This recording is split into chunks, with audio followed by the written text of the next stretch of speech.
Hello বন্ধুরা, আজকের ভিডিওতে আমি আপনাদেরকে দেখাবো কিভাবে আপনি একটি এক্সেল শিটের যে ডাটা রয়েছে সেই ডাটাকে কিভাবে আপনি একটি ইমেজে পরিণত করবেন। মোট কথা, এক্সেল ডাটা যে টেক্সটগুলো থাকে সেই টেক্সটগুলোকে আপনি কিভাবে একটি পিকচারে রূপান্তরিত করবেন এবং চাইলে আপনি সেটি প্রিন্ট করেও নিতে পারবেন ডকুমেন্ট আকারে। তো চলুন সম্পূর্ণ প্রসেসটি আমি আপনাদেরকে দেখিয়ে দিই।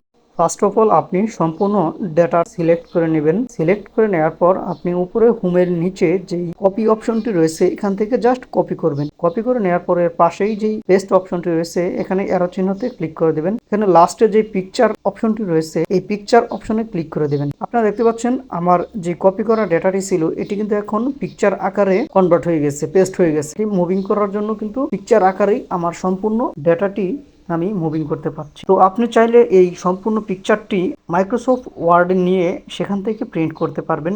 এর জন্য আপনাকে কি করতে হবে সেটি হচ্ছে যে সম্পূর্ণ পিকচারটি সিলেক্ট করে কপি করে নেবেন। কপি করে নেওয়ার পর আপনি জাস্ট এমএস ওয়ার্ডে গিয়ে পেস্ট করে দেবেন। ভিউয়ার্স, দেখতে পাচ্ছেন যে আমার ডাটাটি কিন্তু আমি এমএস ওয়ার্ডে ইমেজের মতো নিয়ে এসেছি। আপনি চাইলে এটাকে ছোট বড় করে নিতে পারবেন।